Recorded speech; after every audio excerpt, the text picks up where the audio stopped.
We're live. You caught me. I'm busted. Welcome to the Lost Together podcast. I'm Joe, and I'm here 2 weeks from the last time that we met. Still trying to convince Morgan that Lost is one of the greatest television shows ever written, acted in, directed, produced. Shot on an island. This particular episode is episode 3. Season 3, episode 18. What? Yeah, not episode 3, not at all, because you weren't bought in at that point, and you're bought in at this point. So yes. Season 3, episode 18. Originally, it was April 25th. I think it was 2007, when this originally came April out. 25th.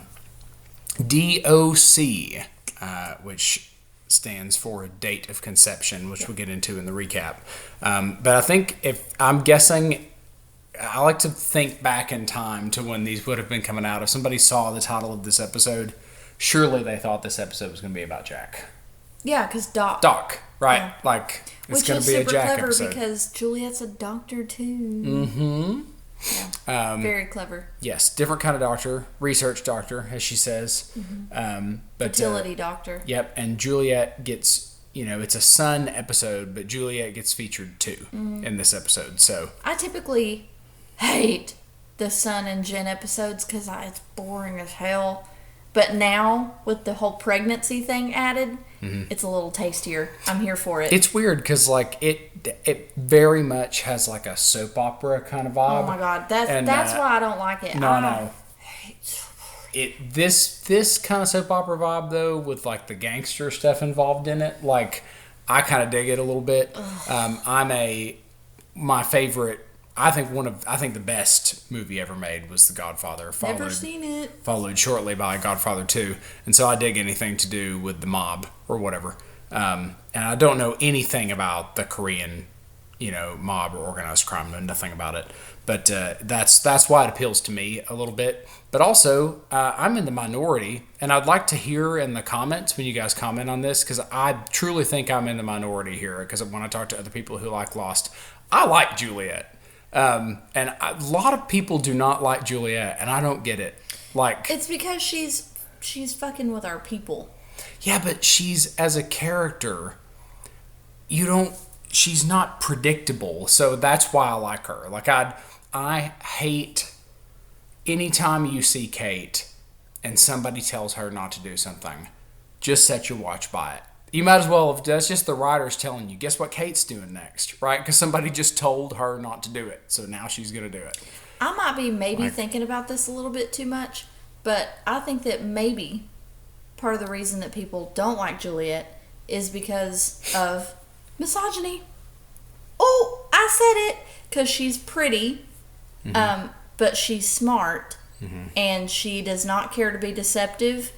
And, neither does Kate. But Juliet's got a motive that doesn't have anything to do with her. Right. It's got to do with her sister. Yeah. Well, and her agenda rather than I don't want to do what you tell me to do. And that's a powerful woman. That is a powerful woman, and powerful women aren't always well received. And she's there to help the other women on the island, and you can tell that even though this is a bad situation that she's in, you can tell that she's deeply affected by her failure to be able to solve this pregnancy crisis on the island, Yeah. And so I think Juliet's cool. I like her. Also like that she's like a foil or a straight man type character for, let's face it, a lot of the characters on Lost are kind of dramatic. And she's always giving them that look. Often. I remember when Kate was like, sorry I dislocated your arm. She was like, I've dislocated it about 5 times, so don't flatter yourself. And she has that tone all the time, and I love it. Because all the Lost characters are so dramatic. Remember when Jack is when she first meets him and he's beating on the glass and stuff, and she just wants to bring him that sandwich, and she's like, it's just a sandwich, Jack. Yep. So then she just goes enjoy your sandwich. Enjoy your sandwich, stupid. Leaves. Right? That's a powerful woman right there. Yeah. So I dig Juliet. I like any episode that she's featured in, and I actually think that I don't like Juliet for the same reason that you like Sawyer. I don't think she's super hot or anything. I just think she's a good character, and I don't know. I'm super interested to hear what you guys think. Whether you like Juliet or you think that she's a good addition to the show. I think that she is. I thought that Ana Lucia was a lot hotter, but I thought that Juliet was a much better addition to the show. Yeah. Yes. Much Juliet better. brings so much depth and a whole new dynamic. Yeah, because is she working with the others? Is she not? Does she really hate Ben? Does she care about Jack? Who's to say? But that's why I don't love her, because she's sometimes throughout this series, I feel like they just really beat that whole mystery horse to death. Beat it to death all the way to the glue factory, and then once they get the glue bottle, they beat that too. Calm down. We understand there's mystery. And then there's no more black horse in the jungle after that. So. Oh yeah, I forgot about yeah. So let's go ahead and get into the recap. All right. And we will find out what you felt about it through the recap. Yeah. So again, this is a Sun episode. So the flashback occurs in Korea with a jubilant, beautiful, radiant, newly pregnant Sun walking around, and she's dressed like she's from The Devil Wears Prada. What's that? Anna, the actress that plays the ugly girl in The Devil Wears Prada. Anne Hathaway. I can never remember her name. But anyway, she's high fashion like Anne Hathaway in The Devil Wears Prada. That's where I was going with that. So she sits down on a bench and she's just she calls Jin and she's like, "Hello, Mr. Kwan." And their last name's Kwan, isn't it? Yep. And he's like, "Hello, Mrs. Kwan." They're doing that super cute newlywed thing of calling each other Mr. and Mrs. and whatever. Dumb. It's cute. We did it. Yeah, okay. We did it. Yeah. So they have a cute little back and forth, nothing of super substance. I got the impression from that conversation that Jin was not a mobster yet, because he seemed very happy, I guess, unburdened maybe would be the better word. So she hangs up the phone, and then some older lady is sitting beside her. And in the South, I don't know if they do this all over the world. Apparently they do. In the South, they put everything in the newspaper. Somebody died, baby's born, somebody got married, the jail, the mug shots. It's all in the paper. So this lady's reading the paper, and she sees the wedding announcement for Jin and Sun. She leans over and goes, "Is that you?" And Sun's like, "Yes, we're very happy." And that lady's like, "Well, I don't know if you know this, but your husband's mother is a prostitute. And if you don't bring me $100,000, I'm going to tell everybody." So then Sun, knowing good and well that her dad is the head of a crime syndicate, is like, okay. So knowing that her dad is the world's biggest asshole, goes to him and says, "Daddy, can I have $100,000? And her dad's like, "What the hell? What did Jin do?" She's like, "Doesn't have anything to do with Jin." And somehow he knows. And so he turns over to his safe and pulls out $100,000 immediately. And Sun is like, "I know." Oh, because when she asked for the $100,000, her dad's like, "What makes you think I have that kind of money laying around?" And then Sun's like, "I'm not stupid. I pretend like I don't know what you do, but I know what you do, and I know you have the money, so just give me the money."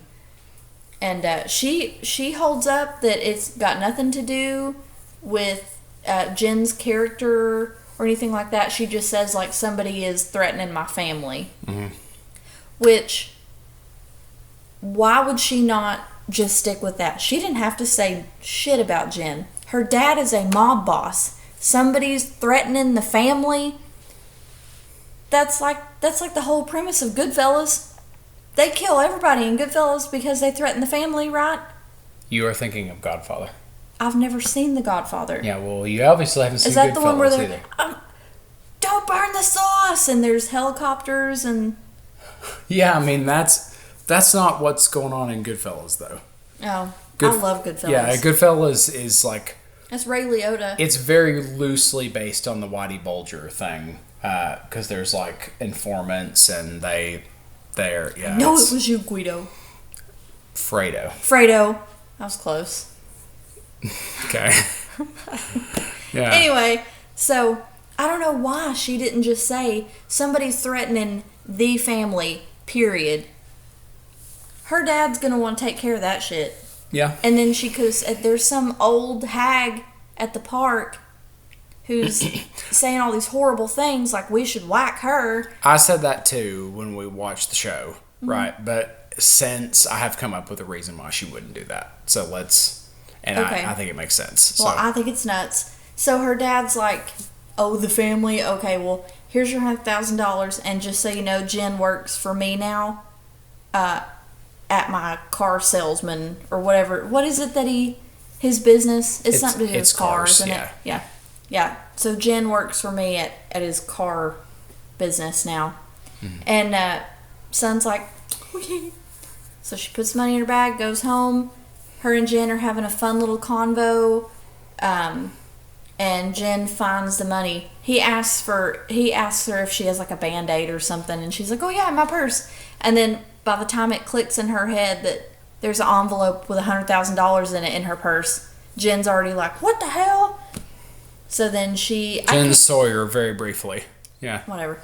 I can't remember how she gets around it. She tells him that her dad's paying for the honeymoon. Oh, that's it. Yeah, and he's like, I can take care of you. I don't want to be in his debt. Take this money back and give it back to your dad. And then she's like, okay. And then leaves. And then she goes and gets together. I don't know how she found him. Jen's actual dad, the fisherman guy, the nicest man. He's so nice. And so son starts asking about the mom because, she's like, I'm pregnant. Like, I'd like to know some stuff about Jen's family. And basically the dad is like, yeah, his mom is a prostitute. I'm not even 100% sure I'm the dad. Did she say she's pregnant? Yeah. It comes up in the conversation that she's pregnant. I'm like 90% sure. No, don't think so. Because he reach out and touch her belly? I don't think so. Okay. She finds out she's pregnant on the island. Remember? Oh, shit. You're right. Yeah. Where did I have no idea. I have a very clear... What? I have a very clear memory in my head of him sitting at the table and he reaches out and touches her belly and he's so happy. Yeah, I don't think so. I don't know what the shit I was thinking. I don't think so. He's like, yeah, she was a prostitute and I'm not even sure that I was the dad because she was with a lot of men, but like what would have happened to Jen if I didn't take care of him? And so I did, and I did everything I could for him, and for the love of God, please don't tell him that you came here. Don't make him, feel the shame of knowing that his mom was a prostitute and that you met me. And he was like, I'm just so happy that he's happy and that you're happy and you're so beautiful and all this stuff. And then it was heartbreaking. I feel really bad for Jen's dad. He's like a genuinely good, that's a good dad. He's a damn good dad. Yeah, he just wants his son to be happy, and have a good life. At the loss of, like, their whole relationship. And, like, I just can't, maybe I am a selfish human being because I love our kids more than anything in the world. But I don't know that I love them enough that I could be like... To let them go? Well, in order for you to be happy, you can't ever see me or talk to me or tell anybody about me ever again. If it was the difference between poverty and... Well, then yeah. I mean, I wouldn't hold him back from like... But that's what his dad thinks he's doing. Like, I would do that. I wouldn't be happy about it at all. But like, if I thought that my kids having a relationship with me meant poverty and unhappiness. And, well, yeah, obviously. And them telling people that I'm dead or whatever, and then they get married and they have this great life with somebody that they love or whatever. I mean, what are we meant to do outside of prepare them for their own future and happiness and stuff? I know. It just, man. Happy Father's Day. I don't know. Yeah, exactly. I don't know how I could stomach it. I mean, obviously I could and would. If it literally was their life will be amazing or terrible and the common denominator there is me, like, I'm going to let them have the good life. And it's a good time for this analysis since Father's Day is in a couple of days. It is. Yeah. It is. Yeah, that's good dad stuff. So anyway, that's so son takes this money back to this old lady, and again, instead of being, because son's like, oh, the lady on the bench when she first meets son, she's like, I know who your family is, and I know that you guys have a lot of money, and so that's why you are going to give me $100,000. So then son goes and meets this lady, and instead of being like, hey, you know what? You do know my family, and you do know how powerful we are, and here's your money, but I'm not going to give it to you. Instead, I'm going to let you live because my mob boss dad is going to have henchmen come kill you in your home. No, she doesn't do that. She gives her the money and says, fuck off, and I don't ever want to see you again. Finn, that's it. Yeah. For the flashback. So, crazy town.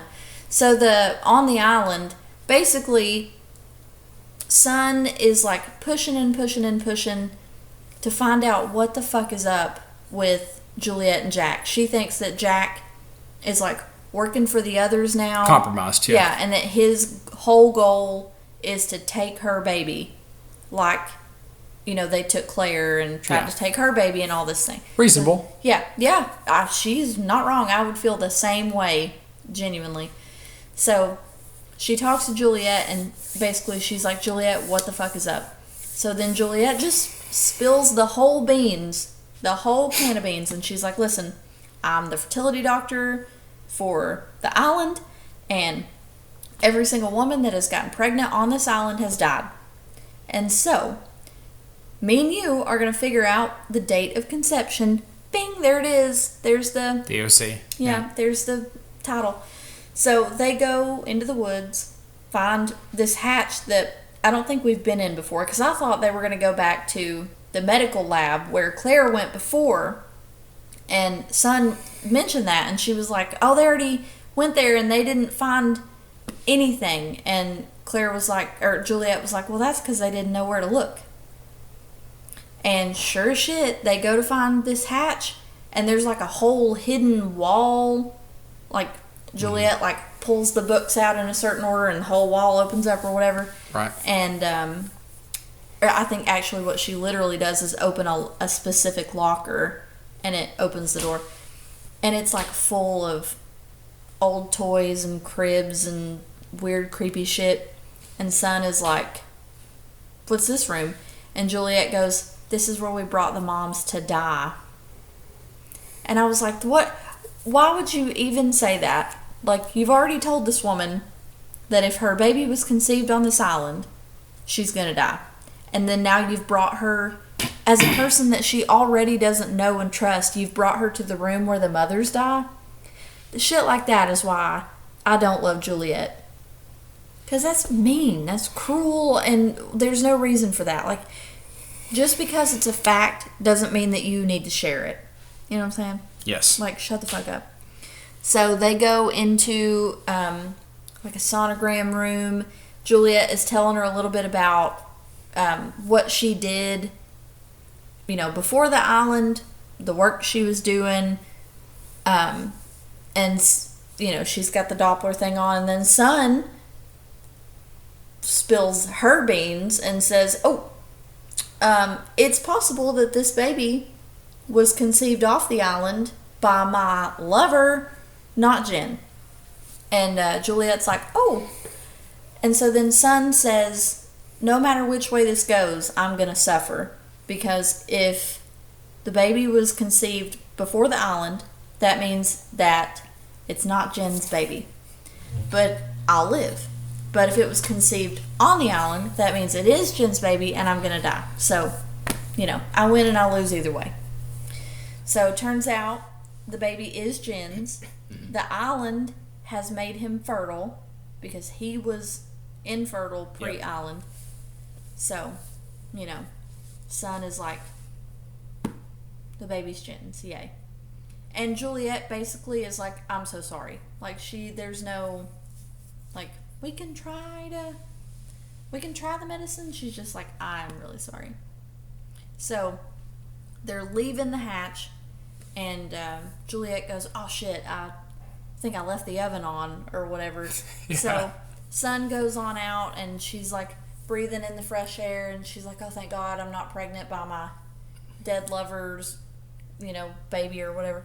So Juliet goes in and opens a locker and pulls out a walkie-talkie or a recorder thing, records a message with details about like baby was conceived on the island, blah blah blah. Hey Ben, here you go.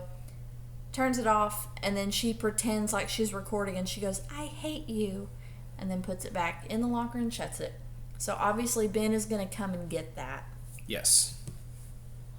That's another reason I don't like Juliet. Why you still... he's a two-timing somebody. He's not trustworthy. Why are you working with him still? Okay. I mean, I think you could probably answer that if you just think... Yeah, she wants to get off the island. Yeah. But, damn. And she may be in danger for not complying with him. Well, that's true. She's seen what he can do. Yeah. Yeah. I mean... Sun and Jen and Jack and Kate and Sawyer and all that, those are my people. Juliet's not my people, so everything that she does that does not benefit my people pisses me off and I don't like it. So wouldn't you think that members of the others would say all the stuff that you just said? Oh yeah. About Jack and I can't help it that I'm not another. Yeah. Anyway. Yeah, I'm a passenger of Oceanic Flight 815. That's where I'm at in my heart. So speaking of that, we go back to Hurley, Charlie, Desmond, and the chick from the parachute. And she's got like a whole tree branch sticking out of her chest. And they're desperately shambling through the woods trying to get her back to Jack. Poor Jack. They bring him all manner of calamity. But they mentioned, it's so stupid because they mentioned that they walked 8 hours. Yeah. You're not dragging her 8 hours. I mean... She ain't gonna make it. You gotta try. You can't just leave her. Desmond's not just gonna leave her somewhere. Yeah. They're gonna carry her till she dies, basically. So, but they don't have to worry about that because they're shambling around, and here comes freaking Mikhail, or whatever. Mm-hmm. Who was supposed to be dead. We thought he was dead. He's not. He's bloodied and battered and whatever. They walk in and it's like, whoop. Like everybody's really surprised to see each other. Whoop. And Charlie's like, what the fuck? So then somehow or another, Mikhail says like, I was a field medic and I can help her, but if I help her, you guys have to forget that you ever saw me. I'm like a ghost. So Charlie and them are like, fuck that, we're not letting you go. And Desmond is like, do it, help her, we'll let you go, don't care, whatever. So like her, unsurprisingly, with a whole tree branch through her body, her lung is punctured and is filling up with blood. So Mikhail trachs her, or punctures the lung and leaks the air out or something. Anyway, he saves her. So he's like, cool, I did it, see ya. Charlie tries to be the big man, and he's like, you're not going anywhere, mate. And Desmond's like, Charlie's not Australian. Whatever. I can't do the accent. So there's kind of a little macho man standoff between Desmond and Charlie. And, of course, Mikhail gets to leave, because I like Charlie, but ain't nobody scared of him. So he's like, and then Mikhail walks off. So while that is going on, Hurley is doing his Hurley thing and trying to help make this tree branch lady feel better. And she's asking him questions because she can talk now. And she's like... Oh, and Mikhail tries to steal the satellite phone. Oh, yeah. And, yes, he sure does. But they stop him. He's like, I had to try. Yeah, and Charlie's the one that sees that he took it. Yeah. And, yeah, they get it. Who was it that chases him and knocks him down? Is it Charlie? I think Desmond knocks him down. Was it Desmond? Yeah, I think Charlie... was fast as hell. Yeah, I think Charlie figures out what happened, but Desmond... Because Mikhail's already gone by the time they realize. Desmond is... I guess he was running stadiums at one point. He's fast. And doing all that working out in the hatch between his 108 minutes. Yeah, he's fit and fast. So Hurley is talking to Parachute Lady, and he says, like, were you here to save us? Like, was that your whole reason that you're here? Please, God, were you coming to get us? We're the survivors of Oceanic Flight 815. And she says, well, that's not possible, because Oceanic Flight 18 crashed, 815. And we found it, and everybody was dead, and they found all the bodies. So, and I, many years ago, found I've talked about it on this show before, a wonderful podcast called The Adventure Zone, and it's a D&D podcast, and they talk about Lost. Like, they mention Lost 2 or 3 times. And in the campaign that they were playing, they were in purgatory. They were in like a purgatory level. And one of the brothers said, oh my God, it's like Lost. We're in purgatory. When they like figured out they were in purgatory. Oh my God, it's like Lost. So, dun dun dun. Everybody's dead from Flight 815. No. That's what Parachute Lady said. She didn't say that. She said... Yes, she did. She said that they found the crash and that they found the bodies and there were no survivors. But I'm telling you they're on purgatory. So. End of recap. That's the recap. So what'd you think? It was good. There were some thrilling elements to this episode. Let's start with the obvious thing, which is the ending. Mm-hmm. So what do you think? What in the hell is going on? If I tell you, okay, so if I tell you that, and I'm not pulling your leg, all right, because I happen to find it to be the most annoying thing about people that haven't watched Lost is that all of them will go, well, they were dead the whole time, right? And it's like, okay, all right, no, because you didn't watch it. They aren't. So if you accept as true that they're not dead, they're not in purgatory. That just lends more credence to the whole like science social experiment thing. Because like now, if they can make the people on the island believe that they're dead, they can do whatever the fuck they want to do with them. Because, why would you as a ghost try to be getting off the island? You're dead. So, like, I was asked, too, when people, like, okay, so you're at this point, to try to help you understand why they're not dead. If they're dead, how did they have people die? They've had many people die. Yeah, there's religions, I don't remember which one it is, but there's, like, levels of reincarnation. You die multiple times. Yeah, that's Hinduism. I couldn't remember if it was Hinduism or Buddhism. Yeah, but... you die many times. Yes, but...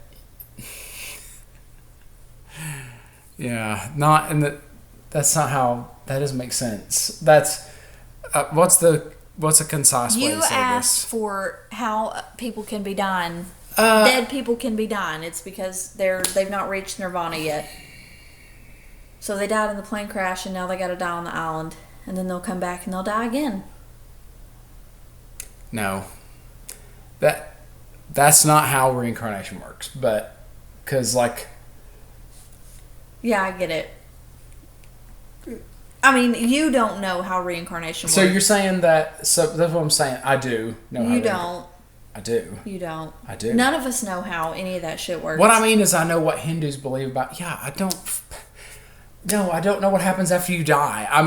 That I know what Hindu people believe about reincarnation. Yeah, me too. Yeah, you're born again. Apparently not. Because you're saying that they died in the plane, but carried that same thing into the afterlife and just died again. Yeah. That's not how reincarnation works, babe. They died on this plane of existence. No. When you reincarnate, you don't reincarnate as yourself, first of all. You reincarnate as something else. Something new, yeah. Yeah. Like... Yeah, I don't pretend to know this the ins is and outs. Definitely going to be a short for sure. I don't pretend to know the ins and out of, the afterlife. Joe and Morgan misunderstand Hinduism 101. Yeah. Okay, so yeah, you're still going with the scientific experiment. Yes, theory. And I think that is genius and clever because, what power do these people have to prove that they're not dead? How can they prove that they're not dead any more than they can prove that, Yeah. anything? Well, because you can't prove a negative. Yeah. Well, fine, prove you're alive.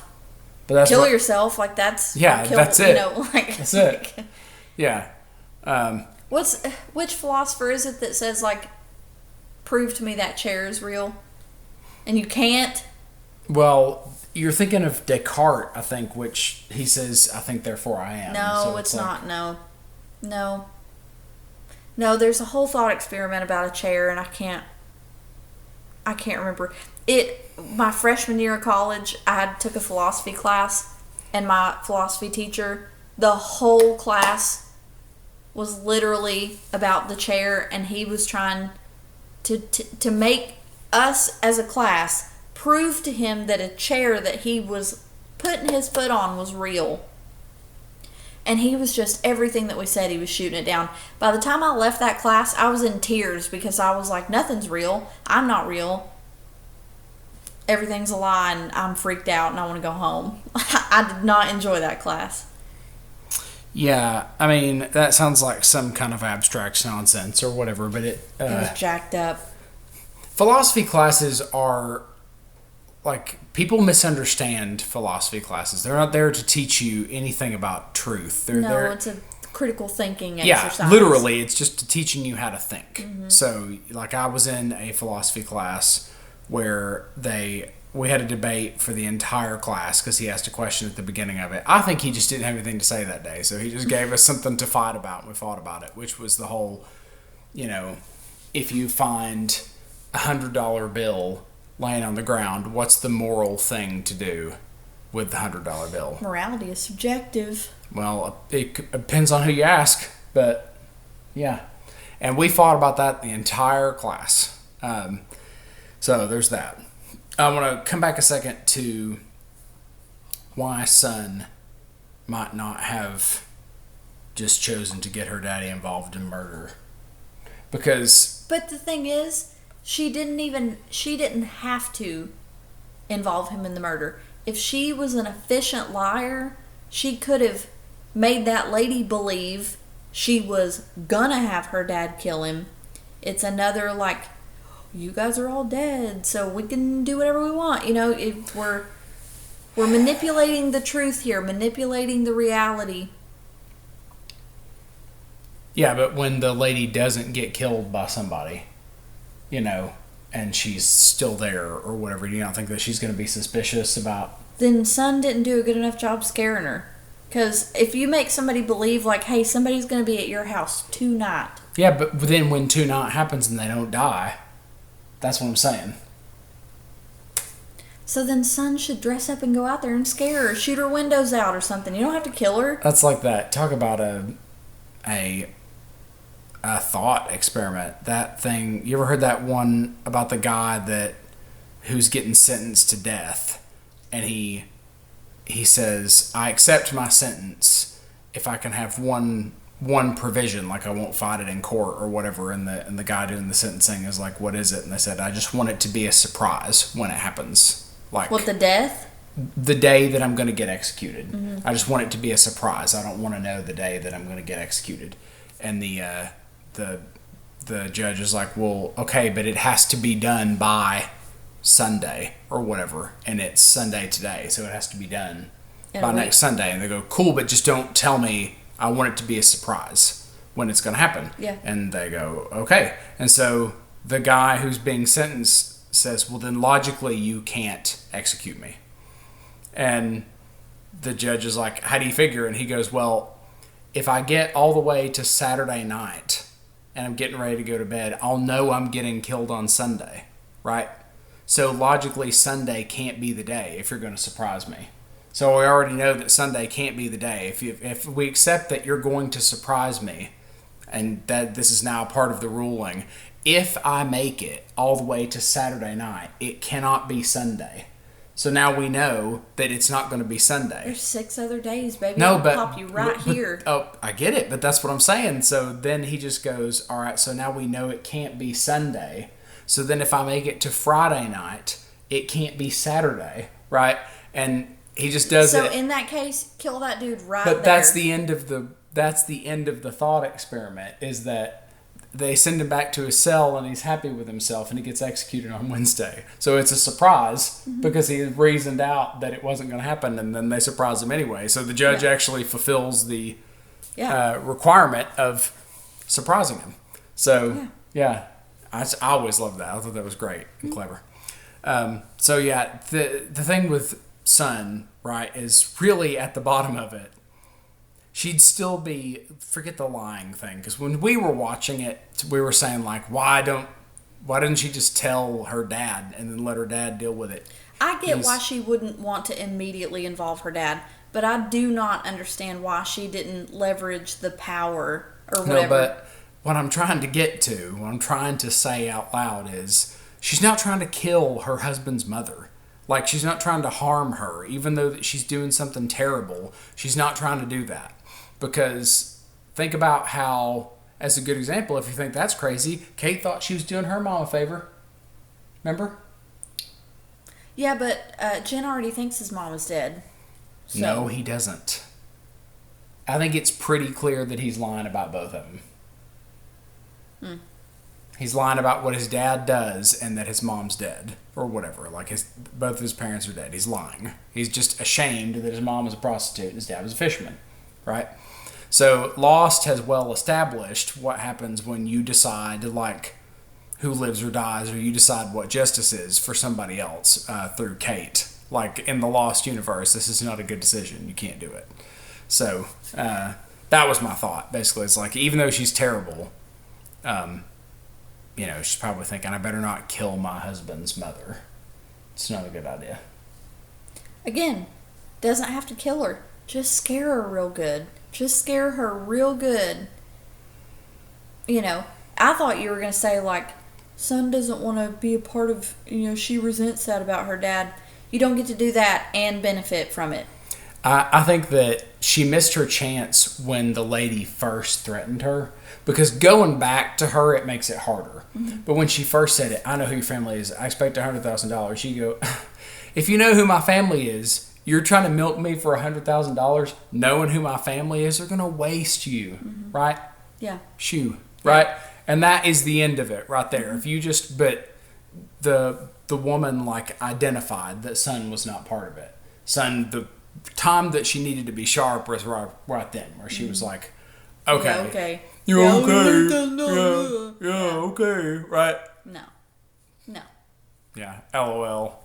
Right. It's just... It'd be like, lady, there's like 20 people in that river right over there who had similar ideas, like right in there. Mm-hmm. So go have a look. Take a swim, right? You're going to anyway if you keep asking me for money.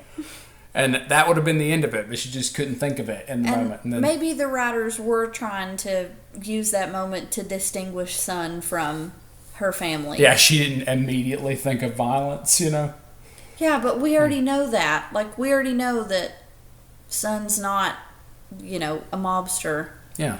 But you don't get to have your cake and eat it too, You don't get to... She's pretending that she can with this affair, like... Yeah. Just saying. So there's that. Art within the art this time. No books that I saw. I was going to say, I don't remember. However, I was thinking about this episode as we were watching it because of the ending. And so, although there was no art within the art, bear with me for a second. And then I did ask for some help outlining this from my good friend ChatGPT. While I was watching it, I was like ticking points in my head of like, yep, it has that, yep, it has that, yep, it has that. And then I didn't write any of that down. So this episode basically follows the exact same form of a Greek tragedy. So Sun literally is trying to escape a fate, which is one of the main things that happens in a Greek tragedy. And so I'm gonna just give you a couple of pieces from what? We're doing the Odyssey or Hercules or what?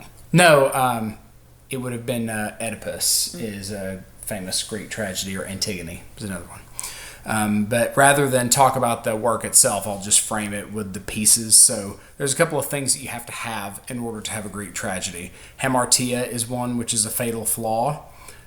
So it's for Sun, it's a desire for autonomy and truth in a life where she's constrained by power. So she's just trying to know everything all the time, and it leads to bad things for her, that she's just seeking knowledge relentlessly. Like, I gotta know Jen's dad, right? I gotta know this stuff about his mom. Like, and so it has literally led her to some of the bad stuff in her life, specifically in this episode. But the thing that she's trying to find out in this episode is the date of conception, right? So she wants to find out when her baby was conceived. She goes with Juliet. Peripeteia, I think is how it's pronounced. I literally don't remember exactly how it's pronounced. Looks close. It's a reversal of fortune. So all Greek tragedies happen where you think it's going to go one way, and then it ends up going the other way. I don't know about y'all, but when I was originally watching this episode, I thought for sure that baby was going to be from the affair. It's like, that baby is going to have been conceived off the island. That's too obvious, though. Well, but either way, whether it's obvious or not, fortune reversed, because you think, I mean, Jen's sterile, like we know that. Yeah, but they're on the magic island. Anything's possible. Still a doubt. Anagnorisis is the next one, which is a recognition or revelation where you have that truth revealed to you, and then she's like, yeah, it's my husband's baby. Yeah, just very brief, yep. Right? Meaning that she doesn't have to, she gets to have she's back to the fatal flaw of the knowledge, whatever. She doesn't have to lie, But then the last thing that you get in all Greek tragedies is catharsis, which is like an emotional purging. So when you are watching a Greek tragedy, there should be a moment where you feel really bad for a character that maybe you shouldn't feel that bad for. Like Juliet. Son, in this case. No. Actually, Juliet serves essentially as a thing that doesn't exist on Lost, but existed in every Greek tragedy, which is a chorus. So, like, a chorus in like CHORUS? Mm-hmm. Okay. Yeah. So, in a Greek tragedy, there would be one or multiple people who were literally like singing the story out to the audience and explaining things to the audience, and the character was meant to be acting as if they didn't hear it. So like the Muses from Hercules. Pretty much. Mm-hmm. They're talking directly to the audience, explaining like, this person knows this and doesn't know this. So it's literally exposition. I was going to say hate, your favorite. Right? But catharsis is when that fatally flawed character who's your tragic hero, and let's face it, like, Sun did some bad things, and probably we shouldn't feel bad for her, but then you feel bad for her as she is like outside crying, coming to the realization that it's great that this is Jen's baby, but it's probably not going to be born anyway, and I'm going to die. Mm-hmm. So really, when you think about it, what she's celebrating is, I don't have to tell my husband about the affair. Mm-hmm. Yeah.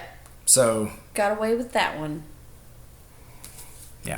So there's your art within the art for today. Highly recommend Oedipus or Antigone.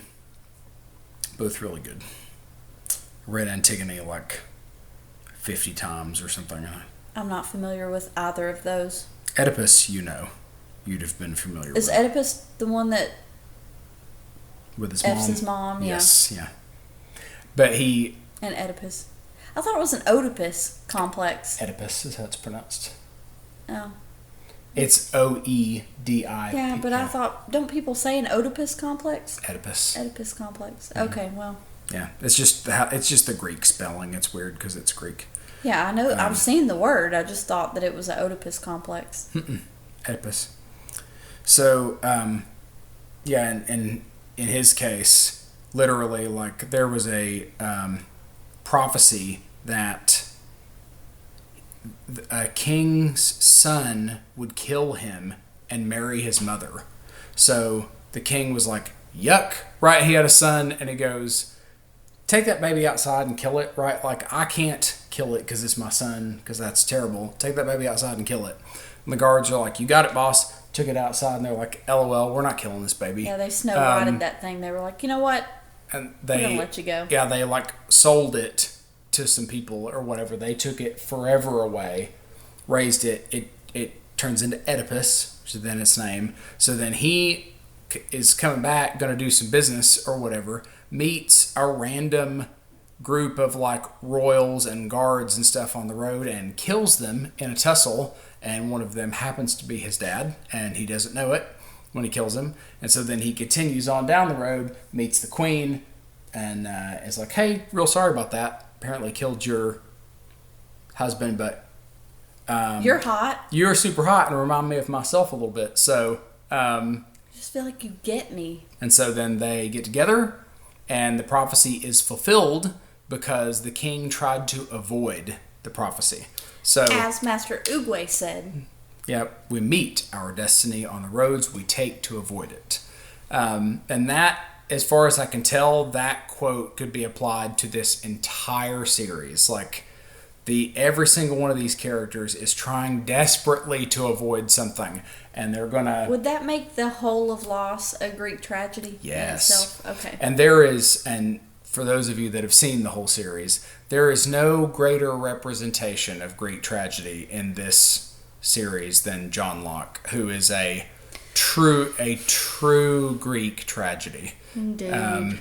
And you don't know the half of it yet. Are you kidding me? No. He gets sadder? Yes. My God. So much sadder. Oh. All right. It's not even close. All right. Let's get to messages in a bottle.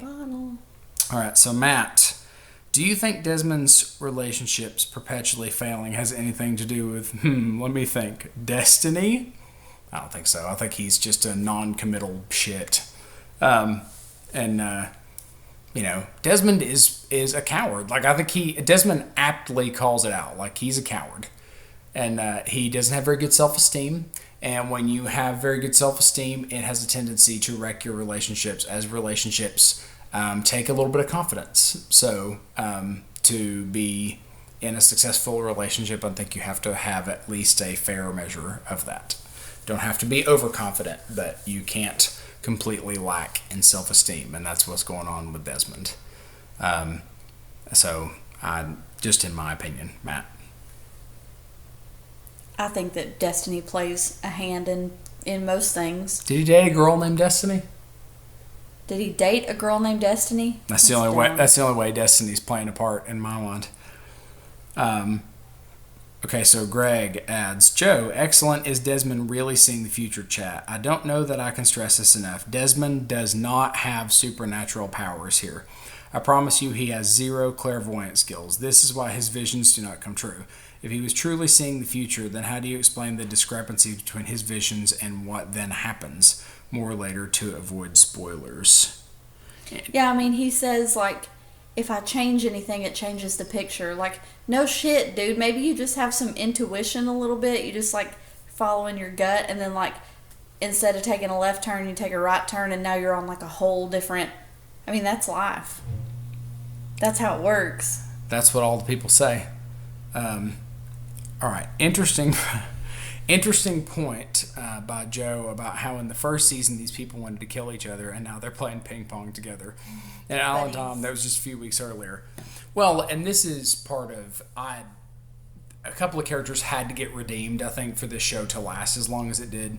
Because, like, they had to fix Sawyer. They had to. They were like, we cannot live on the island with this guy this way everybody that he hates. is forever. Yeah. Like, and they did an excellent job with him because they really took their time on him. Like, and they started with a baby. If you remember that, like, his redemption arc started with his voice calming Aaron down.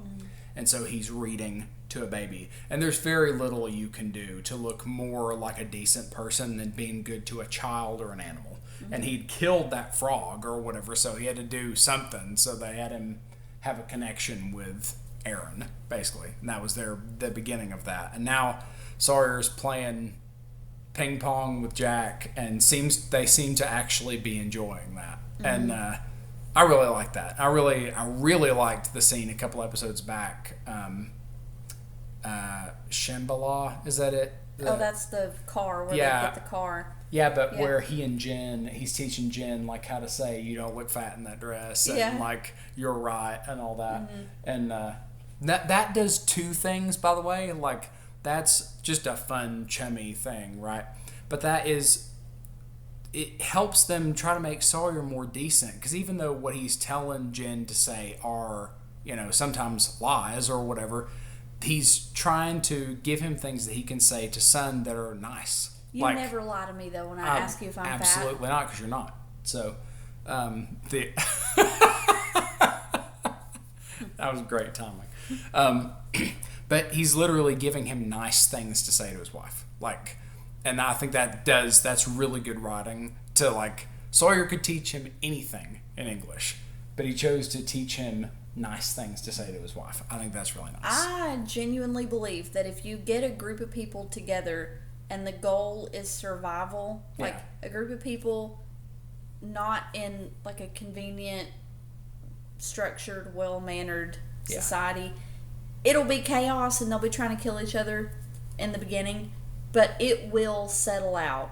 Well, yeah, we don't benefit as humans evolved as like a group species, where we live in packs, kind of. So it's like, it doesn't make any sense. Like, if you're in that situation, there are strength in numbers. Like, live together, die alone doesn't come from nowhere. Like, we work better in groups. Yeah. And so no, I'm not surprised that they are buds now, because they have to be at some level. They will be eventually.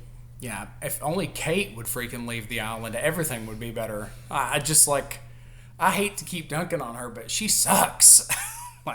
She is really not doing it for me in this season.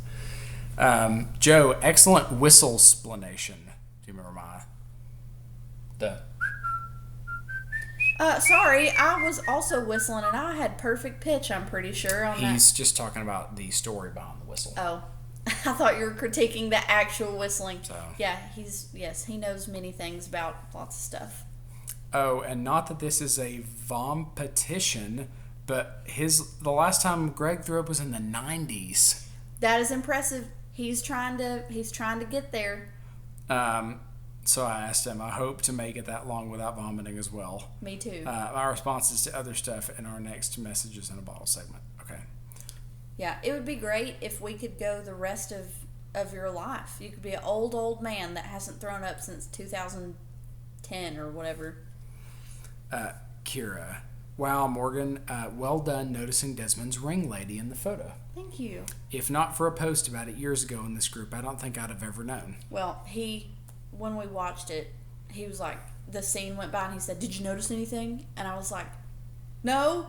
So then he rewound it, and then I saw it. So I did not catch it on the first see-through, just so you know. That's integrity right there. Mm-hmm. Daniel says, you're right to be over the monotonous love triangle thing. By this stage of the show, the writers were using it as episode filler as they awaited a series end date, but be prepared to see more or less the end of it by the end of this season. Thank God. It is almost over. Thank God. I was worried that it would go on the whole time. Matt, quote, washing my ass in the river. Things that cannot be unseen. I don't even remember the context why I said that, but I can't remember. Safe to read. Sawyer's mixtape, more than just a passing reference. So he tagged me in a post. It's just some really excellent Phil Collins music. There's a really good old Vine where there's a deer. There's a deer that's walking over some playground equipment and happens to stomp exactly in time. It tries to go up the little slide and slips. Yeah, and it's that, and what's that one from Tarzan? No.